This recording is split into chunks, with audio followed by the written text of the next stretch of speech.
This is the Uncongruous channel. This is Dr. Andy Yates, and today we're going to be talking about the whole human being, all of it, right? And the reason I'm talking about this is I sometimes wonder if people realize how much ability and how much kind of expansionism that a human being has, that you can actually do more things than you think you might be able to. And so that's what we're going to be talking about today. Now, in order to achieve this, I'm going to use a thing called Maslow's hierarchy of needs as a basis. Abraham Maslow was a psychologist philosopher who lived between 1908 and 1970, and he came up with his hierarchy of needs in 1943. And as you can see, I am referring to notes. Now, this is the hierarchy. Now, the thing about this is just please remember that this is not meant to be a ladder that you have to climb up to reach, I don't know, godhood or, some kind of fantastic enlightenment. It's just an idea of how humans have needs and how those needs might be considered through certain levels of progression. But of course, we can progress through these things at different levels. We might achieve more in one area and less in the other, and all these things are going on in parallel. And it's just an idea, but it does illustrate my point, is that there might be a level on here to which most of us have, and I'm talking about the Western civilized world, my world, if you like, probably your world as well if you're watching this on a computer, and that there might be something more you could do. If you ever feel that itch to want to do more, isn't there more to life than this, and that sort of thing. So let's get into it. Okay, now and this diagram is not quite Maslow's hierarchy of needs. I've bent it a little bit and used it, but basically that's what it is. So let's make a start by looking at the physiological needs, and that is the piece at the bottom there: air, food, drink, shelter, clothing, warmth, sleep, and sex. And if we just leave out sex for the moment, all the other things, really, you need these to stay alive. So obviously they're very important to you, and obviously you've got to have them. Air, food, drink, shelter, clothing, warmth, and sex. And just a note on sex. At this level, I would define sex as being sex for sex's sake. A pleasurable experience two people can have, or not. There's different variations. I won't get into that. But it's really all about sex for sex's sake. And sex is further up on this chart, on this hierarchy of needs. And we'll get to that, and there'll be a bit more explanation on that. And the thing is about this, that sex part, is it is a direct connection, I think, somehow almost primitive, between, say, the genitalia and the primitive parts of the brain, a hardwired connection which some people find very difficult to resist. And let's just see about that. But these things are the basis of what you need, and generally most people have that, and if they don't, well, living on the street and that kind of thing. But there we are. That's the first level. That's what Maslow defined as our basic physiological needs. Okay, so let's move on. Then we have security, safety, order, predictability, and control. And these are the things that we need at the next level. Now, safety needs could be through the family, through society, and things like that. It could also be the police, schools, maybe medical care, stuff like that. Security, meanwhile, is probably law and order and physical security. So, and we can add to that emotional security, which is really important, financial security, which is necessary to maintain our basic needs and our security and safety, and then really freedom from fear. And a lot of people say there are only two emotions, love and freedom. Love and fear. And freedom from fear is obviously a good thing to have, because you get the opposite, which is love, which is the next level up. But before we get to that, just a little mention that these two bottom levels of the triangle, at least, they are the levels at which you could be controlled. Because if there's an authority or something like that, an elite who controls your air, food, drink, shelter, etc., and your security and your safety, you have to go to them for those things. And if they were to restrict them or threaten to take them away from you, you might have to follow what they say if you want to get those things. So just a point of view of just to think, okay, I need to lock those things down so they're in my control and not in anybody else's control. And then we come to the next level, which I think most of us achieve. Love, belonging, relationships, social connectors, and here's sex again. I will say that sex at this level I consider to be more of the intimate sex between partners. That intimacy that brings two partners very, very closely together. You can't get much more physically close together than when you're actually having sex or making love, as it would be at this level. Obviously there's belonging. We're going to talk about these in a minute again. I just wanted to show you this diagram in detail. The next level up is self-esteem. It also includes self-analysis, actually. And that's the internal and external awareness. It's what's known as knowing what's going on within you, and then from that developing self-esteem. The next level up from that is self-actualization, and that means what you've learned from your self-analysis and your build-up of your own self-esteem, you then actualize. You put it into reality. You put it into practice. You achieve your full potential. And then beyond that, and again this is something we'll talk about, is going beyond yourself. Your selfishness becomes selflessness. And that's called transcendence. And Maslow added this. His original diagram had 5 levels, but as he got older, he added this particular one. So you'll get an idea that the reasons he added that as we talk on. So let's just kind of split this screen if I can. There we are, that looks pretty good. And let's just move this slightly. It's all new tech to me, it's all good stuff. Anyway, so we've talked about self-analysis, we've talked about, well, let's just go over those again. Self-analysis being the exploring the understanding of your own self, your thoughts, your emotions, your behaviors. Of course, that could include the positive and the negative. And esteem has 2 different types. Obviously, it's internal esteem, how you feel about yourself, and then external esteem, how other people feel about you. And when you have esteem, you have self-worth. So you feel worthwhile. Actualization, as I mentioned, is the full potential. Now, Maslow believed that this could only be achieved, because it used to be at the top of his hierarchy of needs. He thought that that could only be achieved in pieces, and he called them peak experiences. Well, we'll see. We'll see if it's possible to achieve a lot of them or not. And that's okay, peak experiences, because when you think about it, you could be really good at one thing or 2 things, and that could make your life worthwhile.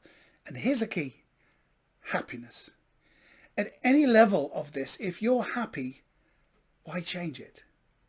This is the point. This is not meant to be a ladder that you have to climb up, or the secret, or the path to nirvana. This is more like, this is all that a human being can do, and it's your choice, depending on how happy you are, of where you want to try and explore some levels and try and stretch from where you are now. And then, as I mentioned, transcendence is connecting to a higher sort of being, maybe connecting to nature, maybe serving others, because then that's selflessness. When you serve others with no gain for yourself. Expressing creativity could be like that. Could be music, could be art, could be some other kind of poetry, I don't know, theatre. Could be all those kind of things. Or it could just be being a good speaker, a good talker, even if that's down the pub on a Friday night. The fact that people like to listen to you or like to have you contribute to their conversations.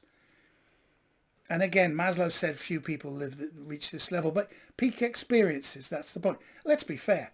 If you could be a really good artist, does it matter that you're not so good at the other things, riding a bike, building a brick wall, plumbing in your house, all those important things that require a lot of skill?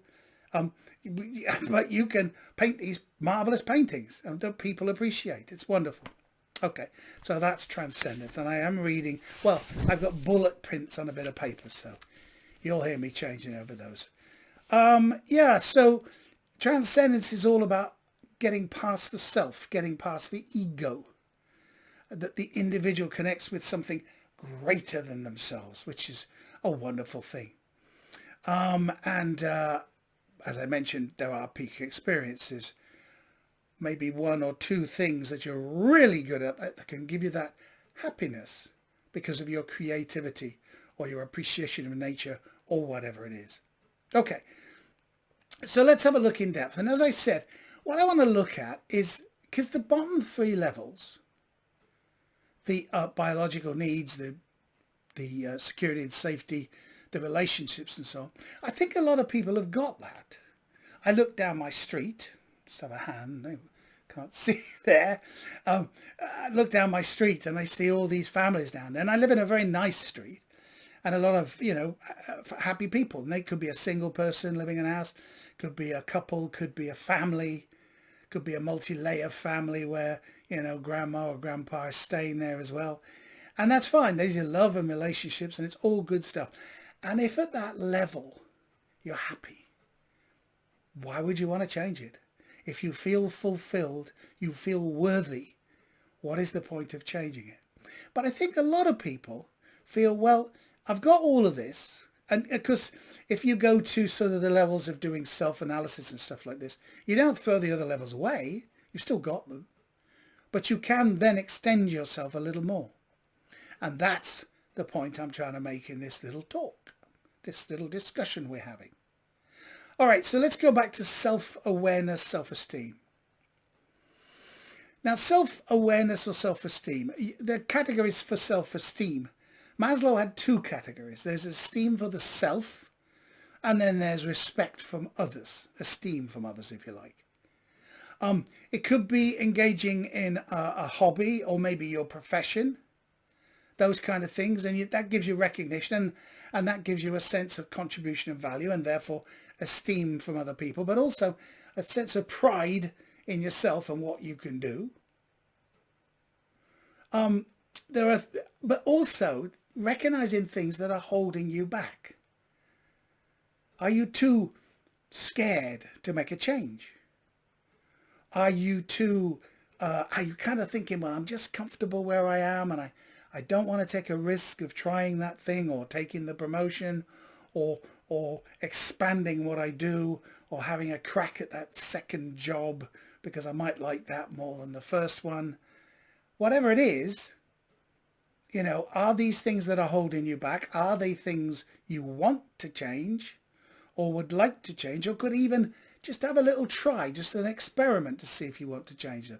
And would that make you happy? There's the key.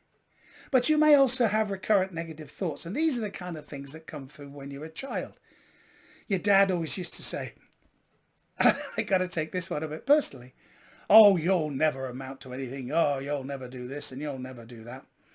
And the truth is, for many years I didn't.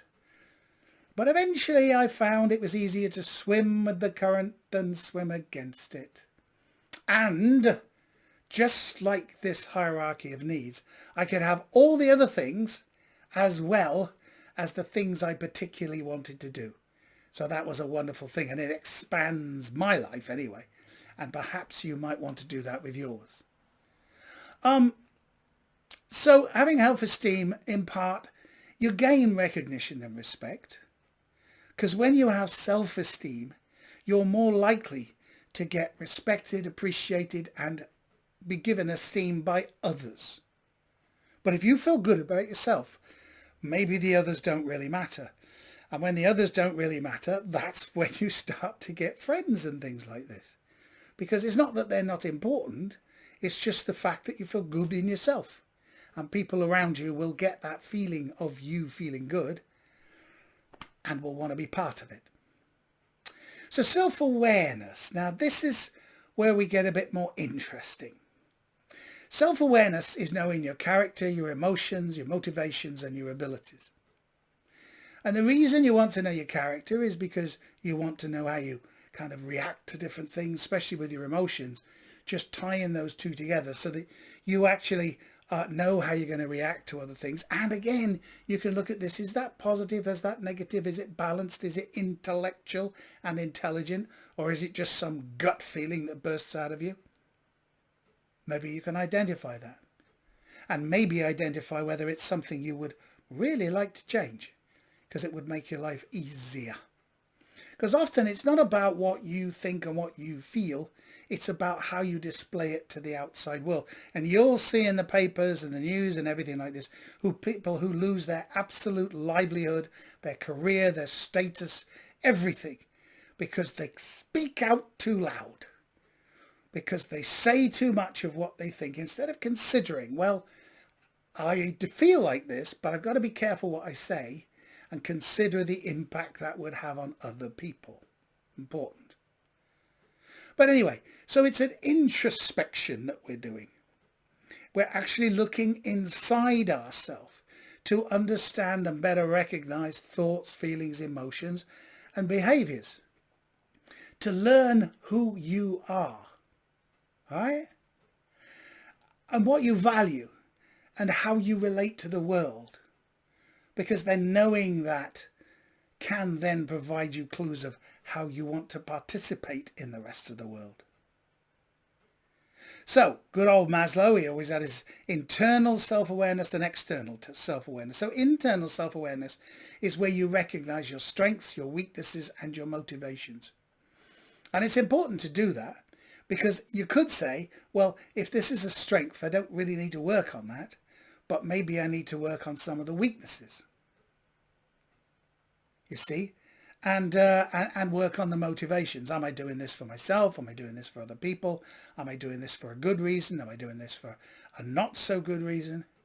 Do I think that just making money is the key to everything?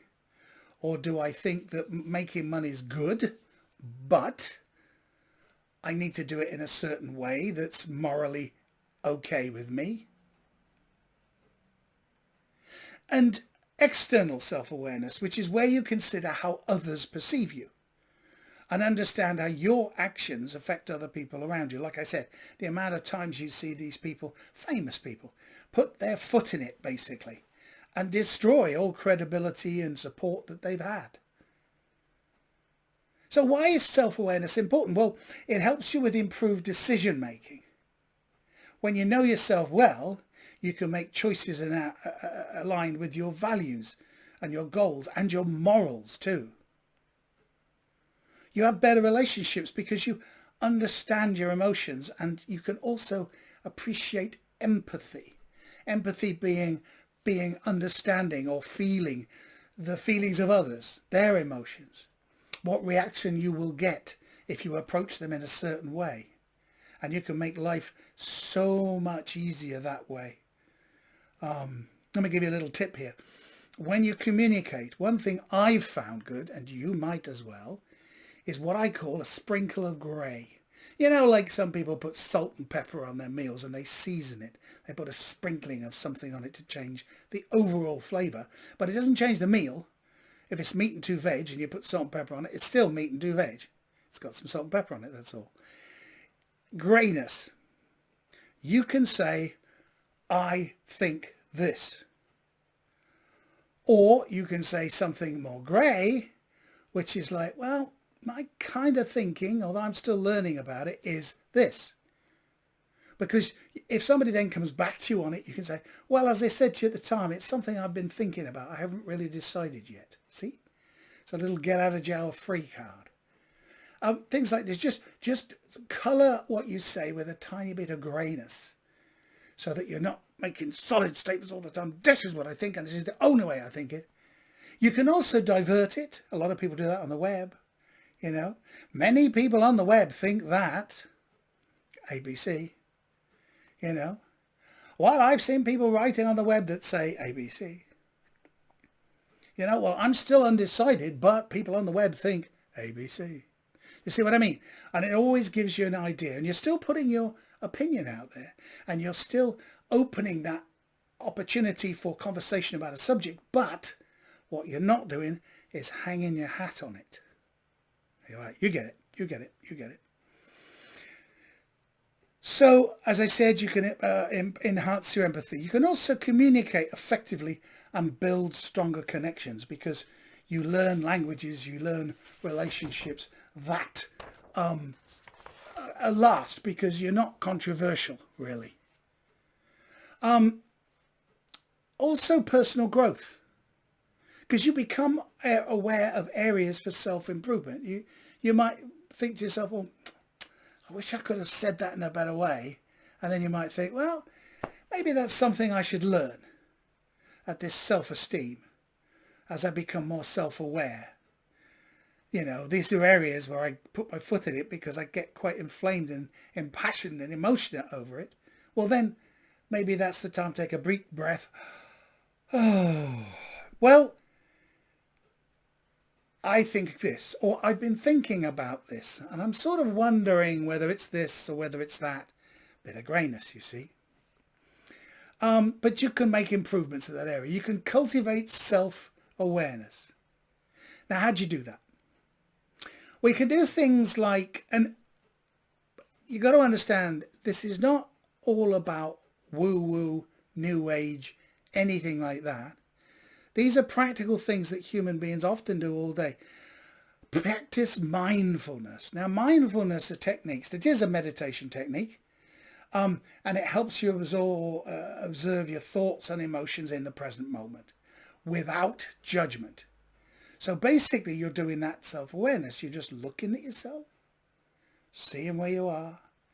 You relax. You consider, what does my body feel like? What does my mind feel like? And then you might concentrate on one point, and one of the ones, sorry, my leg's getting a bit stiff.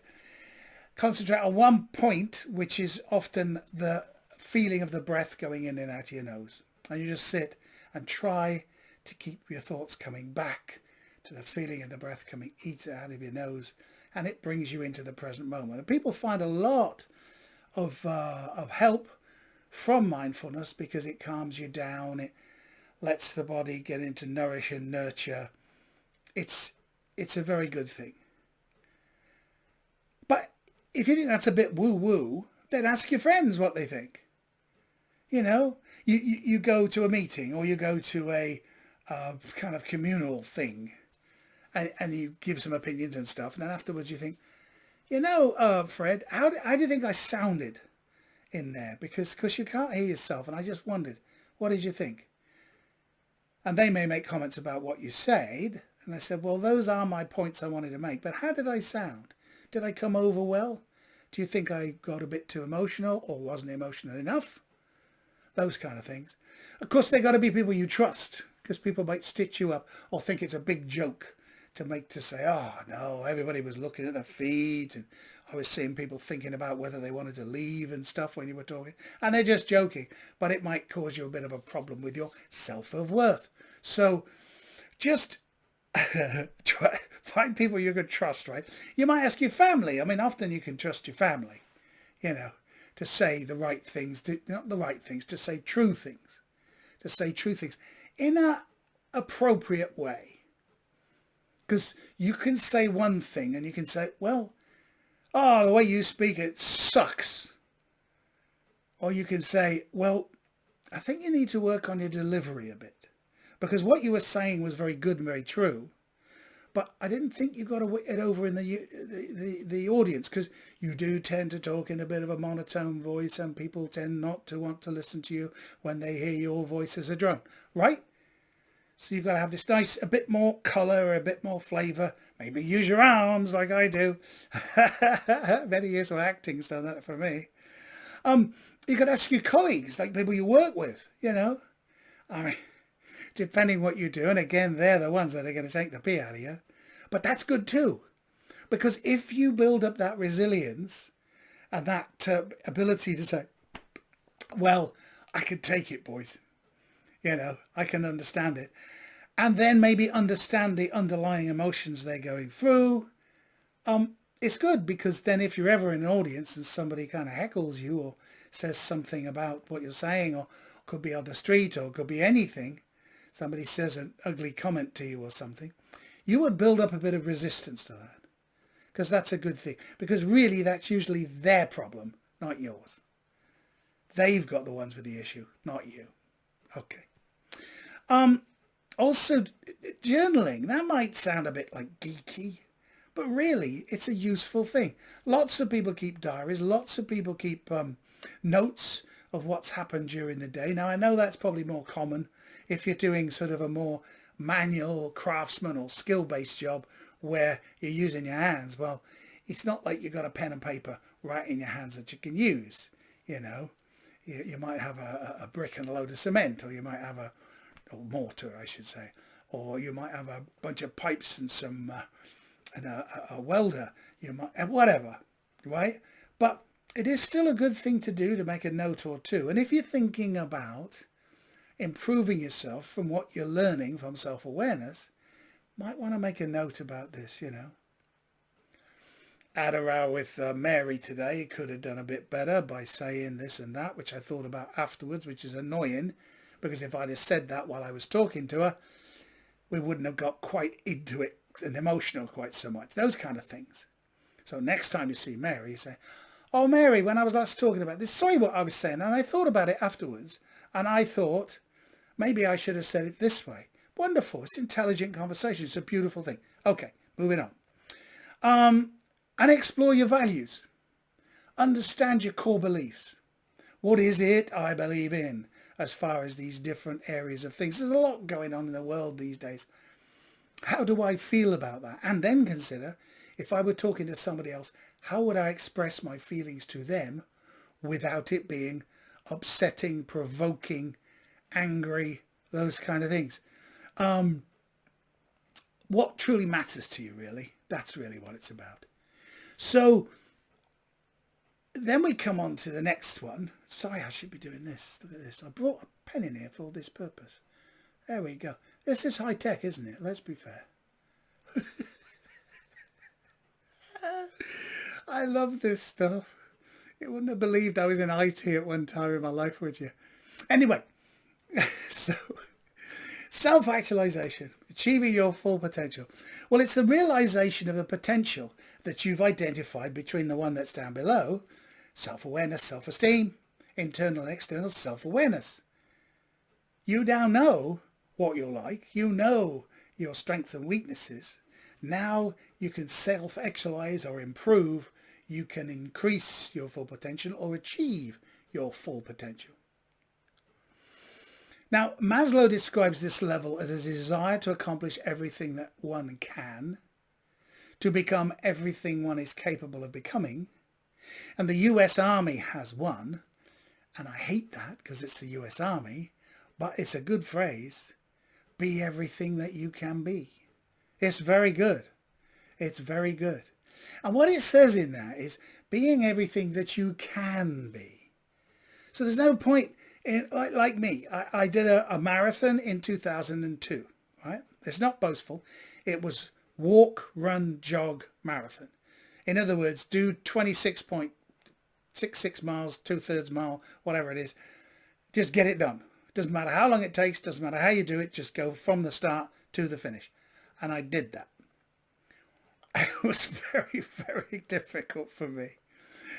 But I couldn't do it now. My knees are shot. I simply couldn't do it. So there's no point in me just feeling sad and miserable. Oh, I'd like to do another marathon. I can't.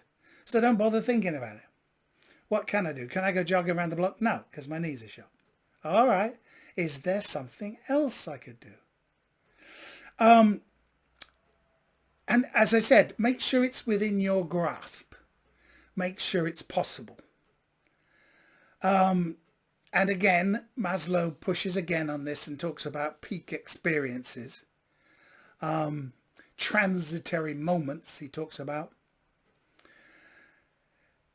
And the thing is, you know, needs are different. They could be, oh, my leg. See, I messed up, was hit by a car when I was riding my motorbike. Kind of messes you up. Anyway, cognitive needs. What does that mean? Needs from in here. Thoughtful needs. Knowledge, understanding, curiosity, exploration. The need for meaning and predictability. A lot of people do this. They become fascinated by, I don't know, true crime or something like this. Just fascinated from a curiosity point of view. They're not planning to rob a bank or chop somebody up with an axe. What they're interested in is the fact that human beings do this. And how could they do that? How could they think like that? It's just a curiosity. And it might be something like that, excuse me.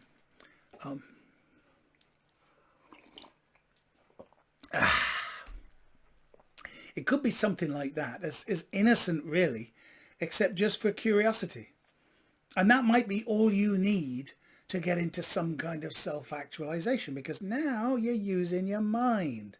And your mind is the thing that's raised you above a lot of other creatures that are very, very more capable than us of using all their physical attributes and their muscles and their speed and their predatory or defensive abilities. But what we got is this thing in here. And that's what makes us better than them in some ways, more intellectual, more intelligent. It doesn't make us better than them, because there's lots of things animals do better than us. But it's something we can work on. And people forget to do that. They don't forget they've got a brain, but they forget they've got a mind that can do more. And that they can exercise their mind. And I'm not just talking about joining chess, playing chess or joining a chess club or something, which is a good thing to do. It's an interesting game for those who are sort of, who feel that way, who think that way, because it's very logical. Requires a lot of thought, thinking many moves ahead. And then if you really get up nice and high, looking at some of the history of it, studying the masters and stuff like that. But then your idea of thinking might be doing pub quiz nights. And that might be do 2 of them a week, and it makes you happy. That's all you need. And then you might get into it, because of course a lot of these get quite serious, and you might do a bit of studying and have a think about this. And it's Mary, the question master, and she likes to ask a lot of questions about cooking. So I'm going to do some research on cooking, so I can answer some of the questions, because last time she was asking all things about different types of pastry, and I'd like to know different types of pastry, so I'll look that up. I'll make sure I got Mary sussed next time we're in there. Whatever. But if it makes you happy, it doesn't matter. That's a good thing in life, to go through life and be happy. Okay. And then, of course, there's aesthetic needs. And aesthetic needs, you might be talking about beauty, balance, form. You might be interested in the fine arts, as they say, which is a bit of a posh blooming thing. But, ballet. Ballets, I've seen quite a few ballets. It's not really my thing. I get it, it's beautiful, the music is lovely. But the ballet itself's kind of weird. It's kind of too, for me, it's too prescribed and robotic. But they're amazing athletes. They work so hard at it, and they deserve every credit for putting their heart and soul into it. But then maybe that's not your thing. But you might like the theatre, you might like just going to the movies, or renting a movie at home, doing that thing to your aesthetic needs. You might decide to combine a couple of things and say, you know what, let's go for a hike today, out the back past, the Mall or whatever like this, out to the lakes out there and have a walk around, just enjoy nature.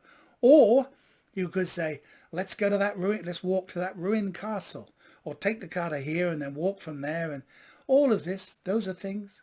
Just appreciate nature. Look at the beauty of it. Feel the wonderful planet that we live on. It's a wonderful thing. So there's lots and lots of things that you could do. And I think a lot of people just go, I don't want anything to do with that stuff. I'm not interested in any of those woo-woo things and stuff like this is woke stuff and so on. No, this is the planet you live on, mate. This is where we are. You might as well appreciate it, because we've got such a short time. You want to pack everything in, and we've got this thing, the human being, the whole, the holistic human being, and you want to use all of it, not just sort of, you know, from the heart down. You want to use everything from the heart up as well. You know, the sort of the communication levels, the more psychic levels, the more intelligent thinking levels. Okay. Which, of course, brings us through. Here's my high-tech pen there. Transcendence. Oh, I don't think stuff like this is important, you see. That's the thing. The message, I hope, is important. But the tech that I show it with, I suppose it might be more acceptable if it looked a bit sexier. But anyway. So what we're talking about is going beyond yourself. The idea of transcendence. And you may think, I ain't got a clue what that is. How can I go beyond myself? I am myself. These are values that transcend, there's the word, transcendence, transcend, beyond the personal self. You've done self-actualization, which you've learnt of the things that you can actually bring into the real world from the self-awareness, the self-analysis that you've done on yourself, right? And then you've actualized those things, the things that you can improve on, you've improved on. You've made your life better because of your own sort of, you know, detective in there checking things out. You're the one that's done that for yourself as well, right? But this is the idea of going beyond the self, beyond self-actualization, to connect with a higher reality, a higher purpose, the universe, wherever it is you want to go. And it doesn't have to be that woo-woo. See, if you've ever, I don't know, sat on a park bench or a deck chair or a lounger in your garden and everything, and just sat there listening to the birds, everything's quiet, you let your mind just float. That's being out of yourself. You're comfortable lying down there, the sun's warming your body, you all feel very nice like this. And it's a time to think, it's a time to let your mind go. And I'll make a point there. A lot of people will go out there and they'll lie on that bed and they'll put earphones in. Why do people need continuous input? There's lots of reasons. I'm not going to say I know what they are. But it's like, because when you've got this input all the time, and I've known people who said, oh, I'm just going to put the telly on for some background noise. What do you want background noise for? We're talking. Well, it's just what I do. It just makes me feel comfortable and everything like this. You're blocking what your mind's doing. Opportunities just to think are wonderful because you're exercising another part of your body, your brain and your mind as well. When I go into the dentist, and I make a point of this, when I go into the dentist, I do not take my phone out. I'm quite happy just to sit there on the seat. I won't listen to if there's anything on the screen or anything like this. I'll just sit there with my eyes kind of half open, let my vision kind of blur, and then just let my mind go where it wants to go. Now, I might be thinking about practical things, fixing the door, the hinge on the front door or something like this. Oh, God, I must remember to take the dogs out tonight, or something as normal as that. But I also might find myself thinking about the holiday I had 3 months ago in, I don't know, Tenerife.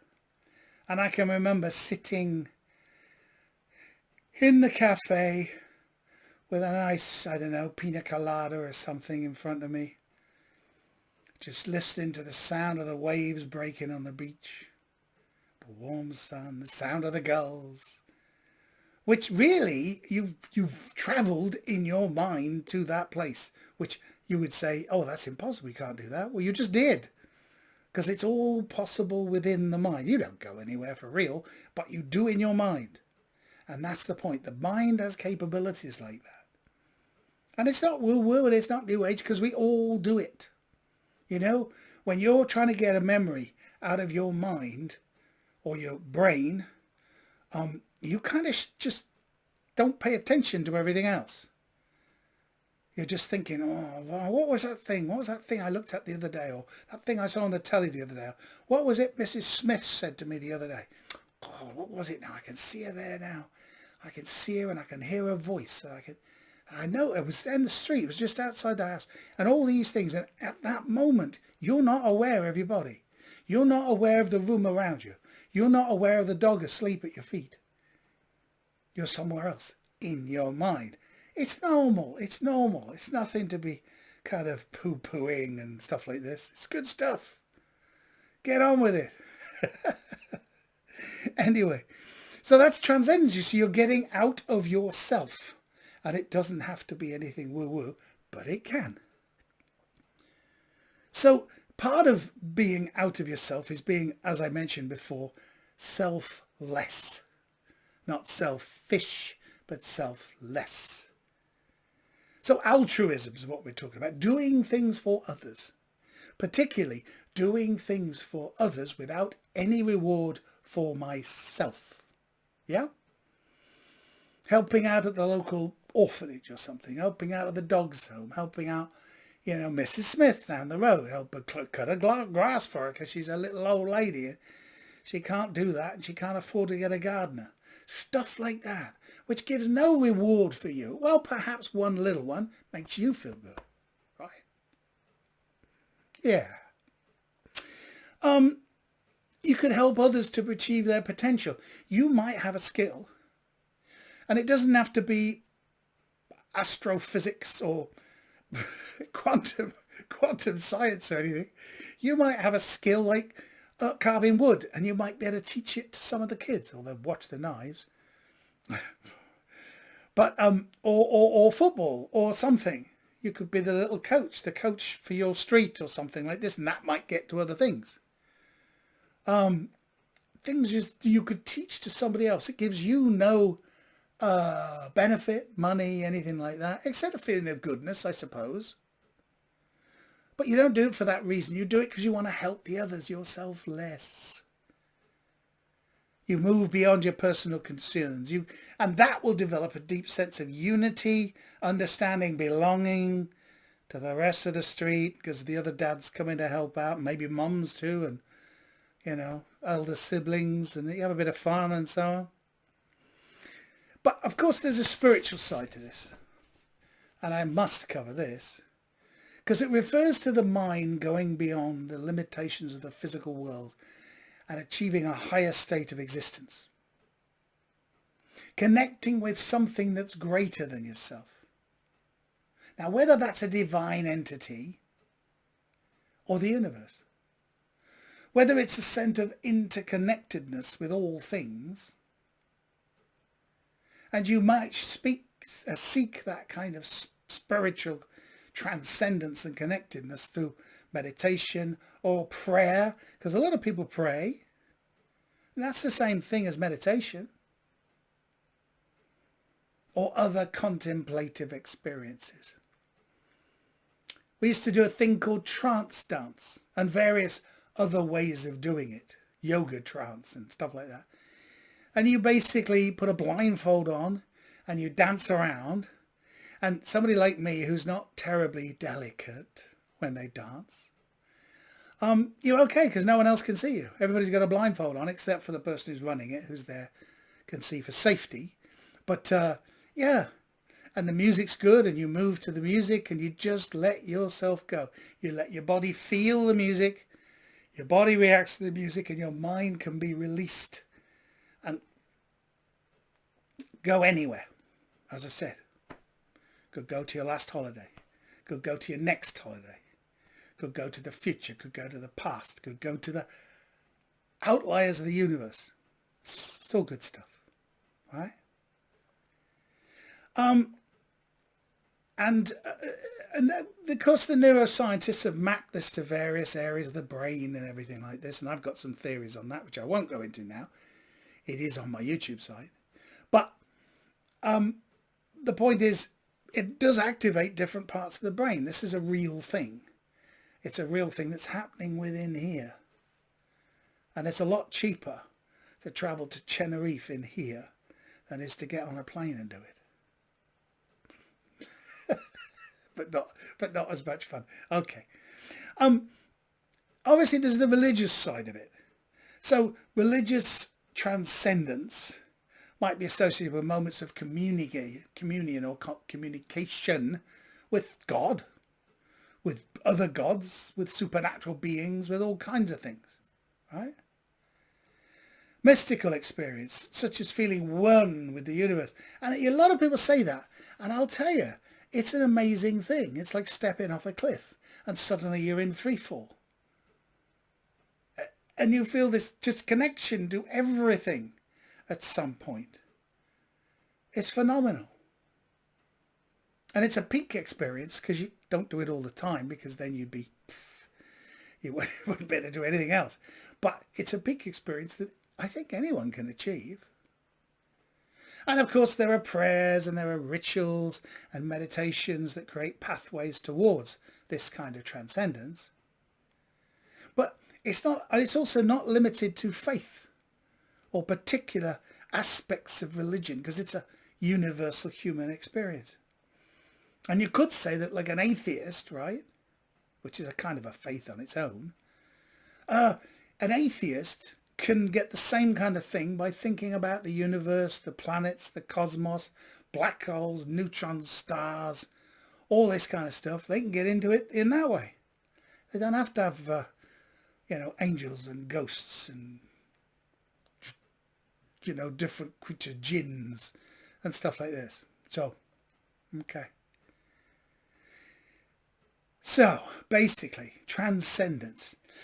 It allows us to move beyond the confines of our physical bodies in here and our everyday concerns. It's a glimpse into something greater, an expansion of consciousness and awareness. And you can't get much higher than connecting to the universe or God or whatever it is you believe in. Okay? Well, I think that's about it, really. Heading towards 50 minutes is kind of what I thought this might be. My point is this, is that a lot of us have got, looking back at the hierarchy of needs, a lot of us have, high tech, a lot of us have those 3 levels. And why not? And if you're happy, be happy. Stay where you are. Enjoy it. But if at a time you think, well, I know I've got all of this, and I'm glad I've got it, and I'm going to work hard not to lose it, but I do feel there's something missing. And as I said, it could be creating something on a lathe in the shed, a wooden something, set of candelabra. Or it could be growing some special flowers in the garden. Or it could be baking cakes and then once a year entering your cakes into the village prize show. Or it could be just being proud of your dogs. Anything like this. And that's fine. If you're happy, it's fine. But if you feel an itch to do a bit more, then you can do that self-analysis and look at yourself and say, all right, do other things I'm strong with and I do well and I'm all happy with and everything, but are there any weaknesses or negative feelings or things that have come up from a child? You'll never turn out to be anything. You're just a waste of space. Hopefully they don't get quite as down. We wish we'd never had you. Horrible. But get rid of that. Because if you've got self-worth, none of that matters. It's gone. Because you are worthy. You have self-esteem. And others will know you'll have self-esteem. And then you'll have friends. And it all goes from there. And then having had that self-esteem, that internal and external self-awareness, you can then actualize, bring into reality the things that you've learned from that process. You can become more of your full potential. You can't run the marathon, but you can join the debating club, or you could join the Freemasons, or you could join some other group. It might be the town council. It might be just participation in meetings and stuff like that. The karaoke club, the pub quiz club. It's all those things that you could actualize yourself and be somewhat better than you are, or at least more complete, and still have those other things, the other 3 levels. And then transcendence is where you just say, well, I'd like to try something that is selfless, that kind of gets me out of myself and gets me into at least a touch on a higher perspective, a higher existence. And that might be worthwhile, and I might learn something, or I might not. But if it's a potential that a human being has, and I can tell you it is, then maybe I should give it a go. Maybe I should try it. Because remember, it's not the journey. I got that wrong, didn't I? It's not the destination, it's the journey. Because as you go on that journey, things change and your destination may change. But the journey is still there. And all the things that you've learned on that journey, the skills and the understandings of yourself, are still there. Even if the place that you're going to has slightly changed. Got it? Okay. Well, hopefully this has been a bit of something worthwhile. It's something I've been wanting to do for a long time for some reason. I had a bit of a dream last night that made me think, you know, it's all to do with these needs and self-esteem and stuff like that. Perhaps I'm thinking about myself. Well, then that makes me think about everybody else. And we need that in the world nowadays, don't we? Self-esteem. We need to know that we are worthy, that we deserve to be here, and that there's more to life than what the elites tell us to do. Anyway, hopefully you've enjoyed this. If you have, and you want to make a comment, put it in the place below. And I'll catch you on the next one. I'm planning to do some more YouTube things, my usual kind of bouncing around all over the place. But we'll see what happens. All right. But anyway, hope you've enjoyed this. Please take care.